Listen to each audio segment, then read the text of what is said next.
Gracias. Como le platicamos al inicio del programa, está con nosotros el doctor Horacio Vives. Usted lo conoce muy bien, un experto en asuntos electorales. Doctor Vives, me da gusto saludarlo. Muchas gracias, Ricardo. Muy contento de poder conversar con tu audiencia y contigo.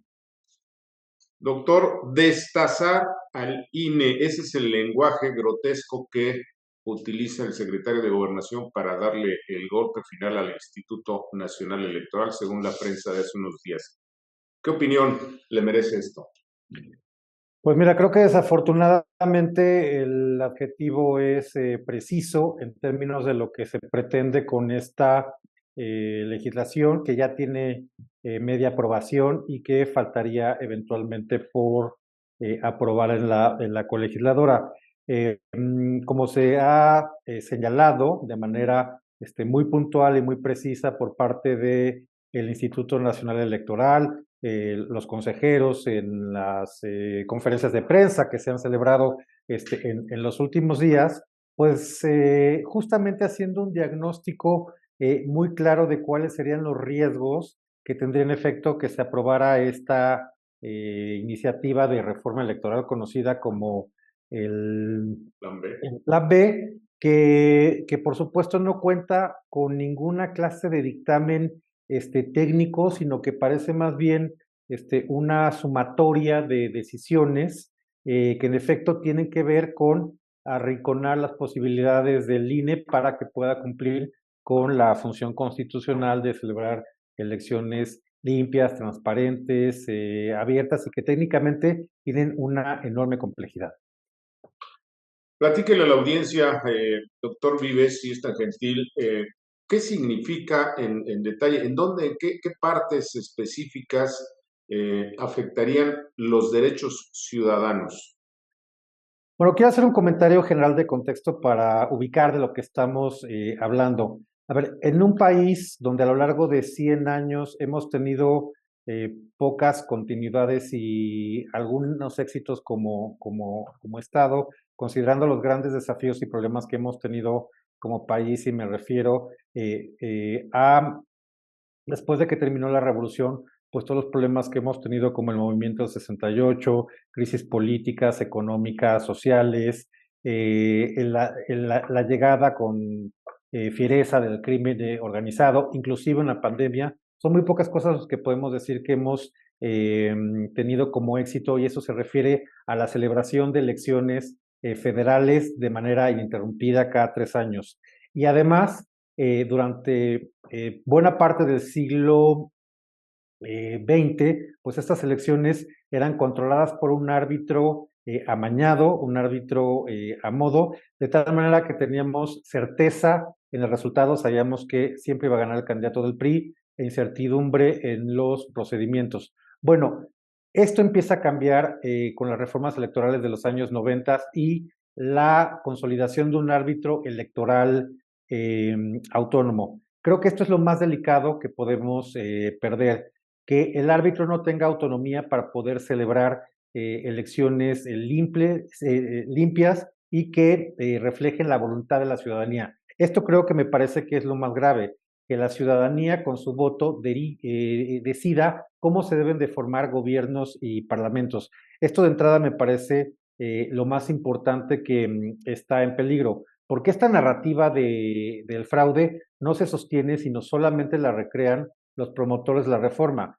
Pero de manera muy gráfica podemos ver desde que el IFE y ahora el INE tienen autonomía, lo que han hecho es organizar elecciones con un altísimo grado de complejidad y técnico, y que lo que han hecho es dar garantías para que la voluntad de la ciudadanía quede respetada y se puedan elegir a sus autoridades, a los gobiernos del Ejecutivo Federal, el presidente, gubernaturas, presidencias municipales y a los congresos. Entonces creo que esto es lo más importante que estaría en riesgo.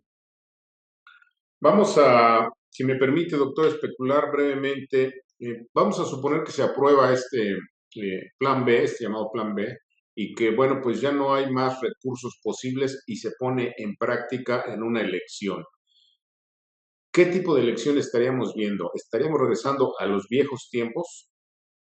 Mira, yo quisiera, a ver, vamos, trabajando en esta hipótesis, este supuesto que tú dices de que se aprueba, lo cual parece razonable considerando la mayoría legislativa que tiene el gobierno y sus aliados, pero que no se nos olvide que hay una instancia intermedia que es muy importante, que es la Suprema Corte.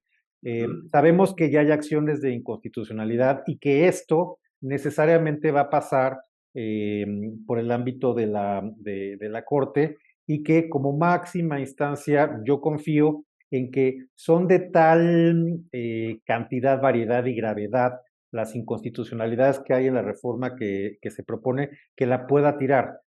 Si por alguna razón la Corte se pronunciara diciendo que esto tiene constitucionalidad, lo cual, insisto,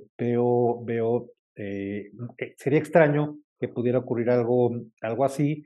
Creo que nos estamos enfrentando a un escenario completamente inédito porque habría, digamos, de entrada un desfasamiento en lo que dice la Constitución que se tiene que hacer, que por supuesto es la ley suprema, y las disposiciones legales.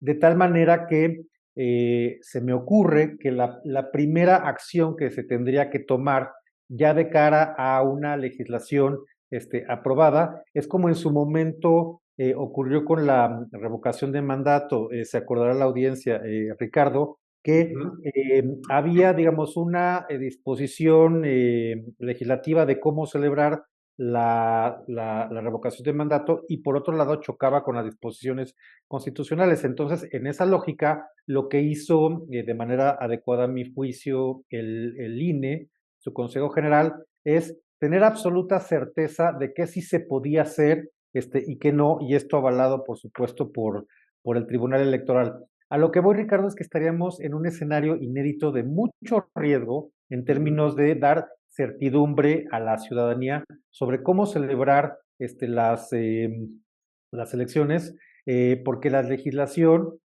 sin duda alguna, no acompañaría a un proceso de la magnitud, de la transparencia y de la complejidad técnica como es la celebración de las elecciones en México. ¿Qué significa, cómo leemos pues, alineamiento de todos los consejeros en rechazo a este plan B, incluso aquellos consejeros del INE que llegaron avalados por el actual gobierno? Yo creo que habla muy bien de ellos porque lo que está en juego, y por supuesto para eso juraron guardar la Constitución y las funciones que deben de desempeñar, lo que está en juego es no solamente la existencia misma del INE como institución del Estado mexicano, muy importante, digamos, todos los empleos, ¿no? Y todas las funciones que se deben de realizar de manera adecuada para que se haga la elección, sino que además, ante la contundencia del embate, pues no queda otra más que cerrar filas, porque hay que defender a la institución y por supuesto a la democracia misma. Independientemente de la pluralidad de opiniones o de criterios, habla muy bien que tengan este frente común, este frente contundente para defender a la institución, porque por donde se le vea, pues esta propuesta de reforma electoral es un claro ataque y además pues una incongruencia y un absurdo en términos de factibilidad para la celebración de elecciones. Si nos permite, doctor Horacio Vives, vamos a una pausa y volvemos. No se vaya, tenemos más